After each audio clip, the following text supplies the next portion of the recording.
Good morning everyone. कैसे हैं आप सब? Hope you all are fine. Today we are going to learn class 6 subject English lesson 6 Smart Stanley written by Jeff Brown. आज हम class 6 subject English का lesson number 6 Smart Stanley नाम का lesson पढ़ने जा रहे हैं, जिसके राइटर हैं जेफ ब्राउन। सबसे पहले हम इसके नाम और कैरेक्टर के बारे में जानते हैं। इस लेसन का नाम है स्मार्ट स्टैनली। स्मार्ट आप समझते ही होंगे कि स्मार्ट हम किसे कहते हैं। जैसे आप सब लोग स्मार्ट हो, जैसे कि आपको कोई बात मनवानी हो अपनी मम्मी से, पापा से, तो आप कैसे स्मार्ट बन के अपनी बात मनवा लेते हो। वैसे ही ये एक लड़का है आपकी ही एज का, और वो कैसे स्मार्ट है उसके बारे में हम इस लेसन में पढ़ेंगे। और उस लड़के का नाम है स्टैनली लैम्बचॉप। चलिए देखते हैं इस लेसन में आगे कौन कौन से कैरेक्टर हैं और उस लेसन में क्या क्या होता है। Let's start our lesson.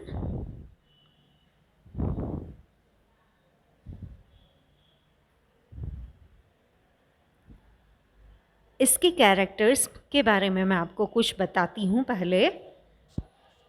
The story begin with mister O J dot and missus O J dot. एक बिल्डिंग है जिसमें ये सब लोग रहते हैं, जिसमें मिस्टर और मिसेस ओ जे डाट रहते हैं,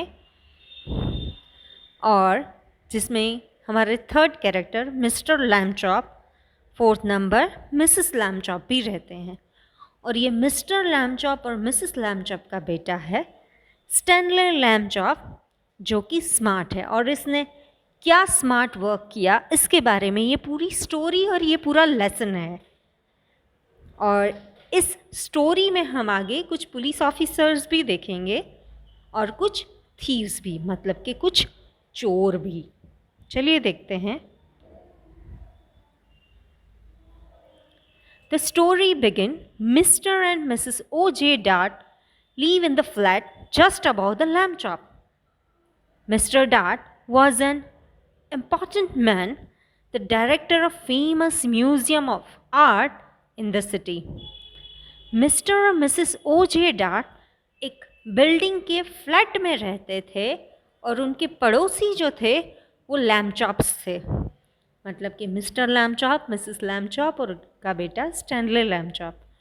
और ये जो मिस्टर डार्ट थे वो बहुत ही इम्पॉर्टेंट पर्सन थे, क्योंकि वो डायरेक्टर थे जो एक बहुत बड़ा म्यूज़ियम है आर्ट का, उसके। Stanley Lambchop had noticed in the lift that Mr. Dart, who was ordinary a cheerful man, had become quite gloomy, but he had no idea what the reason was. And then, at breakfast one morning, he heard Mr. and Mrs. Lambchop talking about Mr. Dart. Stanley Lambchop है जो आपकी ही उम्र का एक लड़का है। वो ऐसा लिफ्ट में जब जा रहा था तो उसने देखा कि जो मिस्टर डार्ट हैं उनके पड़ोसी, वो ऐसे तो बहुत खुश मिजाज रहते थे, पर आज पता नहीं क्या हो गया था कि वो बहुत बिल्कुल चुप चुप से हैं, और उसका रीज़न उसको समझ में नहीं आ रहा था। फिर वो घर पे आता है और देखता है कि उसके मम्मी और पापा ब्रेकफास्ट के टेबल पे कुछ बात कर रहे हैं। Let's see the third paragraph. I see, said Mr. Lambchop, reading the paper over his coffee cup, that yet another painting has been stolen from the famous museum. और मिस्टर लैम्बचॉप कहते हैं, वो टेबल पे बैठे हुए हैं, उन्होंने अपनी कॉफ़ी ख़त्म कर ली है, और कहते हैं कि हाँ, मुझे पता चला कि एक और पेंटिंग जो है वो चोरी हो गई है फेमस म्यूज़ियम से। और ये फेमस म्यूज़ियम के डायरेक्टर कौन थे? Yes, you are right, Mr O J Dart, मतलब कि उनके नेबर, उनके पड़ोसी जिस म्यूज़ियम के डायरेक्टर थे, उस म्यूज़ियम में से एक और तस्वीर चोरी हो गई है।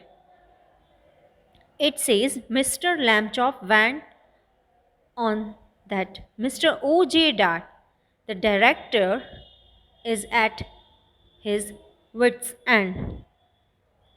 The police are no help. Listen to what the chief of police told the newspaper. We suspect a gang of sneak thieves. However, my man and I will keep trying. Meanwhile, I hope people will buy ticket for the policeman's ball and not park their car where signs say don't. It says Mr. Lambchop went on that. Mr Lambchop वहाँ पर mister ओजे dart से बात कर रहे थे और बताते हैं कि पुलिस कोई मदद नहीं कर रहा है, और पुलिस अपना बयान देते हैं मीडिया को कि हम उस गैंग को ढूंढ लेंगे, और वो गैंग को ढूंढने की कोशिश करते हैं, पर उन्हें उन चोरों को ढूंढने में कोई दिलचस्पी नहीं होती है। वो तो बस अपना जो काम है वो करते रहते हैं कि लोग सिग्नल ना तोड़े, नो पार्किंग में कार पार्क नहीं करे, वरना उनको फाइन हो जाएगा। The next morning, Stanley Lambchop heard Mr. Dart talking to his wife in the lift. Next morning, अगले दिन स्टैनले देखता है कि मिस्टर डार्ट जो है वो अपनी पत्नी से लिफ्ट में कुछ बात कर रहे हैं। This sneak thieves work at night. ये जो चोर हैं वो रात को चुपके से आकर के ये पेंटिंग चुरा रहे हैं। It is very hard for our guard to stay awake when they have been on duty all day.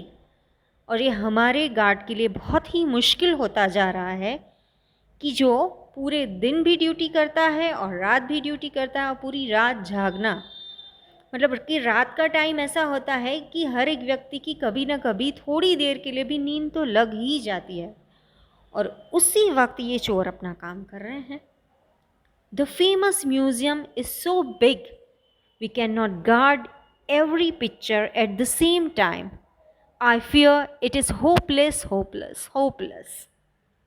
और मिस्टर डार्ट कहते हैं कि हमारा जो म्यूज़ियम है वो काफ़ी बड़ा है और सच में बहुत मुश्किल है उसकी हर जगह की रखवाली एक साथ करना, और अगर ऐसा सोचते हैं तो ये सब होपलेस है, नहीं पॉसिबल है।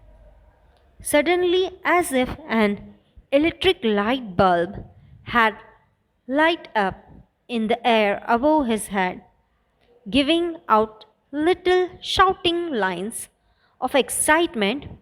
Stanley Lambchop had an idea. He told it to Mr. Dart.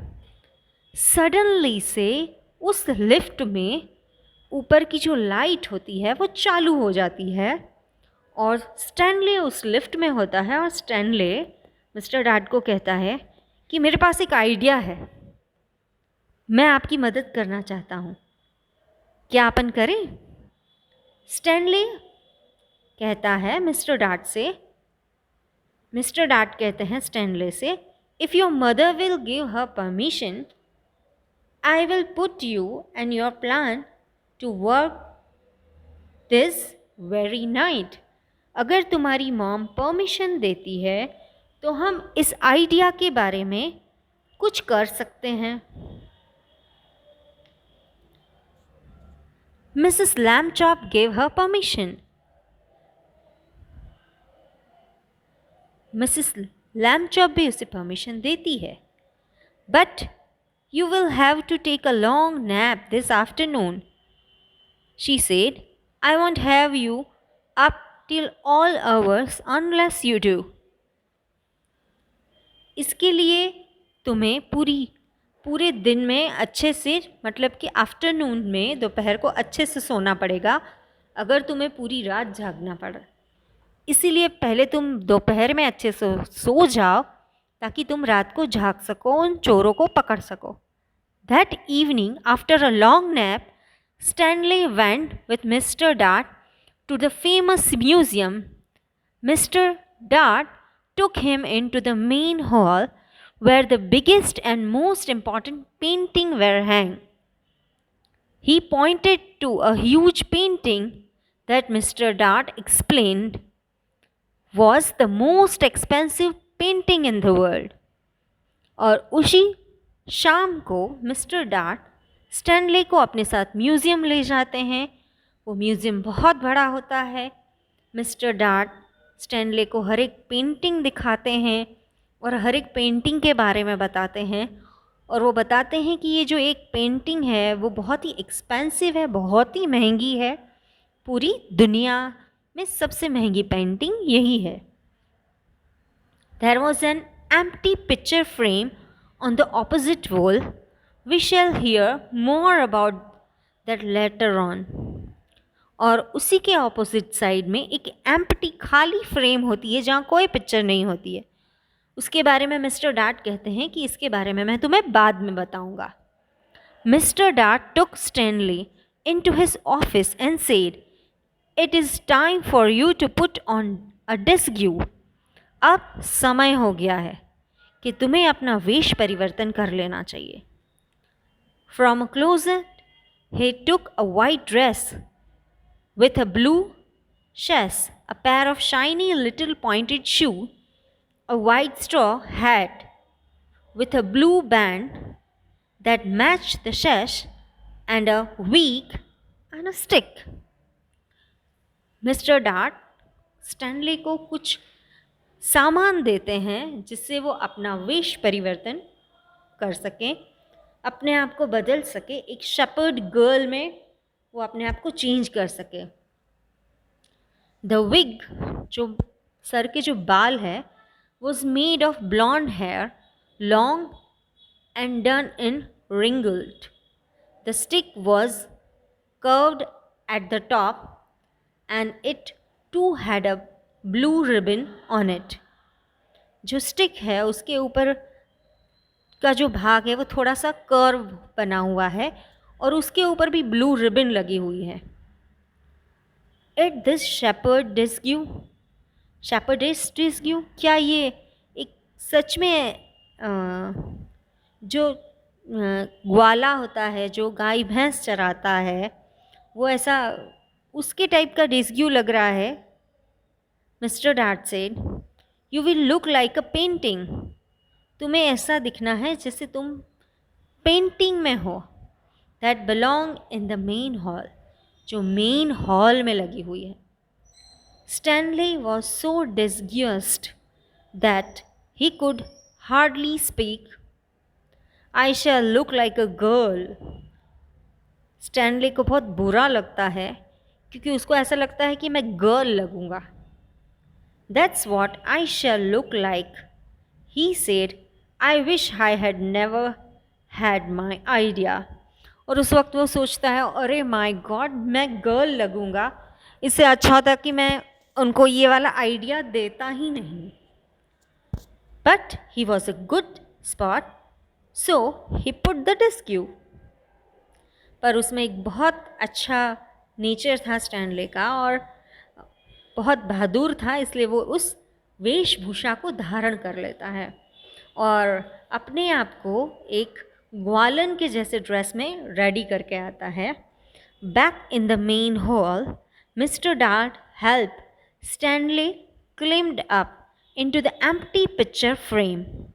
Stanley was able to stay in place because Mr. Dart had clearly put 4 small spikes in the wall, one for each hand and foot.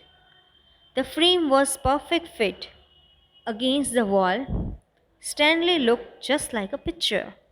अब वो Stanley को उस hall में, उस खाली frame में इस तरह से फिट करता है कि जैसे सच में ऐसा लगे कि he was not a human being but it was a painting. और इस तरह से वो स्टैनले को एक पिक्चर बना करके उस हॉल में खड़ा कर देते हैं ताकि कभी चोर आए और पता लग पाए कि क्या सच में चोर अगर यहाँ आते हैं पेंटिंग को चोरी करने के लिए तो चोर कैसे आ रहे हैं, कहाँ से आ रहे हैं और क्या कर रहे हैं। अब इसके आगे स्टोरी में क्या होता है ये हम इसके पार्ट 2 में जानेंगे, और आप इसके पार्ट 2 और चोरों के साथ क्या क्या होता है वो जानने के लिए आपको पार्ट 2 को सुनना पड़ेगा। तो आप मिस मत करना पार्ट 2 को। ओके।